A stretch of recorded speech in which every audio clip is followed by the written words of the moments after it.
दोस्तों, चैनल को लाजमी सब्सक्राइब करें। सिर्फ एक सब्सक्राइब मेरी प्यारी आवाज़ के लिए। अगर अच्छी लगे मेरी आवाज़ आवर कमेंट भी किया करें प्लीज़। कभी कोई गलत काम नहीं किया था। हमा से बोले कमाल। ये सब तो हॉस्पिटल के बारे में हो गया, और जो खास काम मैंने आपको कहा था इसके बारे में क्या, पर अगर लेस है। डॉक्टर हमा ने चाय का एक सिप लिया और अपनी नज़रें झुकाती हुई बोली, बहुत मुश्किल काम बताया है आपने मुझे, जिसके लिए मेरा सब कुछ दांव पर लग गया हुआ है। कमाल साहब मुस्कुराए, और फिर इनाम भी तो तुमको 1 करोड़ का दे रहा हूं ना। वैसे आप फिक्र नहीं करो, आपको कुछ नुकसान नहीं होगा और कहीं भी आपका नाम नहीं आएगा। हमा की आंखें चमक उठीं। वो मुस्कुरा दी। फिर कमाल साहब को इन सब बातों के बारे में बताने लगी जो कि नेलोफर ने उसको बताई थीं, क्योंकि उससे पहले की सब बातें तो वो पहले ही कमाल साहब को बता चुकी नहीं थी और इनकी हदायत के मुताबिक ही चल रही थी।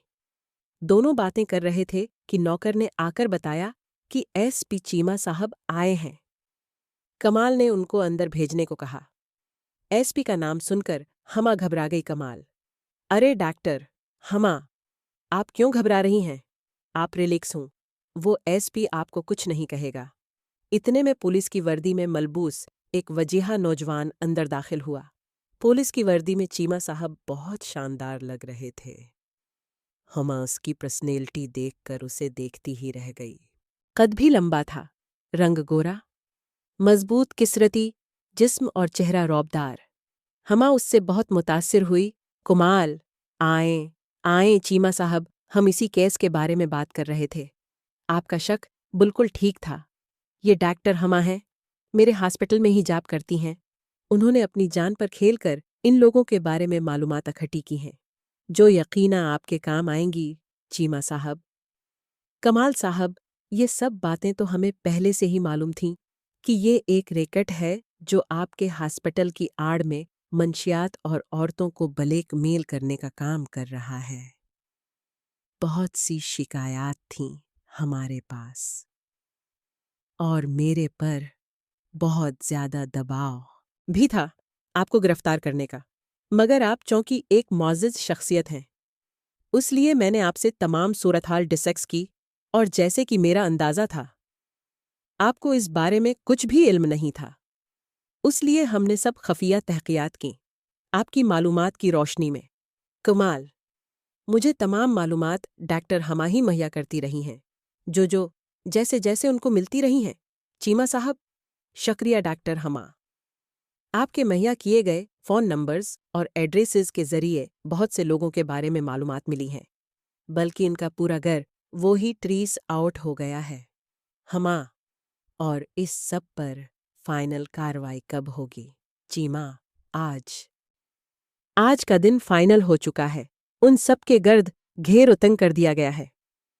आपके अस्पताल से आपके डॉक्टर जमान, नर्स ज़ैनब और रशीद इस काम में मुलव्वस हैं, जबकि विक्रम सेठ उनका सरगना है, और ये लोग हॉस्पिटल में आने वाली लड़कियों और औरतों को अपने चंगल में फंसाकर इनकी वीडियोज़ बना लेते हैं और फिर उनको ब्लैकमेल करते हैं और उनको मजबूर करते हैं कि वो उनकी बात मानते हुए वो वाली गेम का धंधा करें। इस हॉस्पिटल में आने वाले लोग जो कि सब अच्छे घरों के होते हैं, तो वो औरतें अपनी इज्जत को बचाने के लिए उनकी बात मानती रहती हैं, और ये लोग मर्दों को भी बहला फसला कर अपने जाल में फंसाते हैं और फिर उनसे पैसा बटोरते रहते हैं, और काफ़ी जवान और खूबसूरत लड़कियों और औरतों को ये लोग घरों से भगाकर दूसरे मुल्क भी ले जा चुके हैं। हमा ने अपना सिर पकड़ लिया। हमा, उस कदर घिनौना काम। चीमा, यही नहीं बल्कि ये लोग आपके हॉस्पिटल की बेसमेंट को मंशियात रखने और यहाँ से सप्लाई करने के लिए भी इस्तेमाल करते थे, लेकिन अब उनका काम खत्म है। आज शाम तक ये सब लोग गिरफ्तार हो जाएंगे, आप बेफिक्र रहें। कमाल, चीमा साहब, ये ख्याल रखिएगा कि गिरफ्तारियां मेरे हॉस्पिटल से न हों। आप समझ रहे हैं ना कि मेरे हॉस्पिटल की रिपोर्ट का मामला है ना? चीमा, जी, बिल्कुल ऐसा ही होगा। बस अभी कुछ देर तक एक्शन शुरू हो जाएगा और सब लोगों को एक साथ ही गिरफ्तार किया जाएगा, क्योंकि सबके एड्रेस और नंबर्स से इनको ट्रेस कर लिया गया हुआ है। कमाल, गड एंड थिंकस। हमा चीमा और कमाल साहब की तरफ देखती हुई बोली, लेकिन प्लीज जज सिरमीर इनाम नहीं आना चाहिए। चीमा, आप फिक्र ना करें डॉक्टर साहबा, आपका नाम बिल्कुल नहीं आएगा इस सब में। ये मेरी गारंटी है। किसी भी वक्त आपको कोई भी परेशानी हो तो आप मुझे कॉल कर सकती हैं। एसपी चीमा ने उसे अपना कार्ड दे दिया। कमाल, हाँ हाँ, बिल्कुल। हमा मुतमईन हो गई। थोड़ी देर तक कुछ और बातें होती रहीं और फिर चीमा साहब वहां से चले गए और कुछ देर बाद ही हमा भी अपने घर आ गई। शाम की ब्रेकिंग न्यूज़ में हमा ने सुना कि पूरे का पूरा गैंग पकड़ा गया है, जो कि औरतों को ब्लैकमेल करता था और मंशियात भी बेचते थे।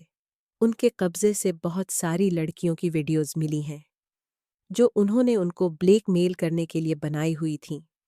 अब उसको अपनी भी थोड़ी फिक्र हो रही थी। उसको पता था कि जमान और रशीद के पास उसकी वीडियोज़ मौजूद हैं, जो कि अब पुलिस के पास होंगी। हम्मा को घबराहट होने लगी। हम्मा ने अपना बैग उठाया और उसमें से कुछ ढूंढने लगी। फिर उसको एसपी चीमा साहब का कार्ड मिल गया। हम्मा ने उस पर दर्ज नंबर मिलाया। बेल जाती रही मगर कॉल अटेंड नहीं हुई। हम्मा ने अपने नाम के साथ एक मैसेज छोड़ दिया। करीब 1 घंटे के बाद हम्मा को चीमा साहब की कॉल आई। चीमा, सूरी डॉक्टर, हम्मा, मैं उसी केस के सिलसिले में मसरूफ था, इसलिए बात नहीं कर सका इस वक्त। बताएं मैं आपकी क्या मदद कर सकता हूं। हम्मा, सिर दो वो मैं आपसे मिलना चाहती थी, कुछ बात करना थी मैंने ज़रूरी। चीमा, ठीक है डॉक्टर। हम्मा, इस वक्त तो आप जानती ही हैं मैं बहुत मसरूफ हूं। कल सुबह 10 बजे आप मेरे ऑफिस आ जाएं। हम्मा ने आओ के कर दिया। कुछ ही देर के बाद यासिर का फोन आ गया। उसने हम्मा को डॉक्टर जमान और डॉक्टर फर्ख के पकड़े जाने के बारे में बताया। तो हम्मा ने उसको बताया कि यही वजह थी कि वो उनके साथ थी, इसी मजबूरी की वजह से। और अब खुदा का शुक्र है कि वो सब पकड़े गए हैं। या सिर हंसा। पर भाभी जी, ये सब कुछ खत्म होने के बाद हमारा चांस खत्म न कर दीजिएगा।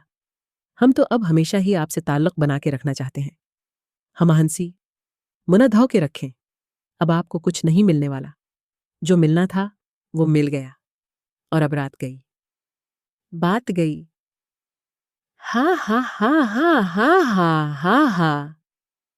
यासिर, नहीं नहीं भाभी जी, प्लीज अज़्ज़ ऐसा जुल्म नहीं करें। हम तो आपके साथ बार बार गुजारने के मुतमन्नी हैं। हम्मा हंसी। अच्छा जी, तो आपकी वाइफ का क्या होगा? या सिर, अरे वो अपनी जगह, और आपके साथ तो बस कभी कभी ही मौका मिलना है ना। पबजी का। हम्मा हंसी। वाह जी वाह, तो हमें आप पार्ट टाइम इस्तेमाल में रखना चाहते हैं, अपने मज़े के लिए पबजी खेलने के लिए, वो क्या कहते हैं? हाँ, गुलाम बना के। यासिर, तो बह भाभी जी, आपको हम क्यों अपनी गुलाम बनाने लगे? आप तो हमारे दिल की रानी हो। हम्मा हंसी। दिल की या साहब की? हाँ हाँ।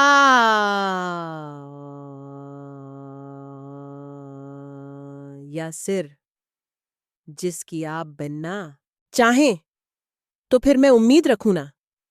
हम्मा, चलें सोचेंगे आपके बारे में भी कुछ। और फिर कुछ देर तक ऐसी ही बातचीत के बाद फोन बंद हो गया। कुछ देर के लिए अनवर से बात हुई। वो भी काफी परेशान था, मगर उसने हम्मा को अपने और ज़ैनब के बारे में नहीं बताया। मगर ज़ैनब हम्मा को तो सब कुछ बता चुकी हुई थी, इसलिए उसको पता था कि अनवर क्यों परेशान है। हम्मा ने उससे बनाबात कैसे तसल्ली दी कि सब ठीक हो जाएगा।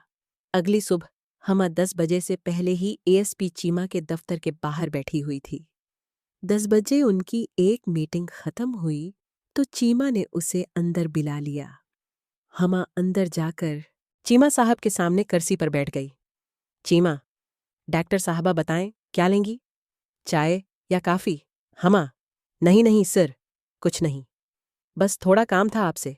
चीमा ने फिर भी काफ़ी का आर्डर किया और बोला, चीमा, जी डॉक्टर साहबा, अब बताएं आप किस सिलसिले में मुझे मिलना चाह रही थीं? हमा, सररर, वो मुझे कहना था कि मेरा उस केस में नाम नहीं आना चाहिए। चीमा साहब मुस्कुराए, डॉक्टर साहबा क्यों फिक्र कर रही हैं? ये तो मैंने आपसे कल ही वादा कर लिया था। आप परेशान न हों, आपका नाम नहीं आएगा। आपने तो हमारे लिए इतना बड़ा काम किया है, हमारी इतनी मदद की है आपने। हमा बात करते हुए थोड़ा झुझक रही थी और शर्मा रही थी। सरर! वो मैं ये कहना चाह रही थी कि दरअसल आपको तो पता ही है पहले से, वो इन लोगों के पास मेरी भी कुछ वीडियोस थीं, तो प्लीज अज़ीज़, वो सामने नहीं आनी चाहें किसी भी रिकॉर्ड में, प्लीज उनको ज़ाया कर दें।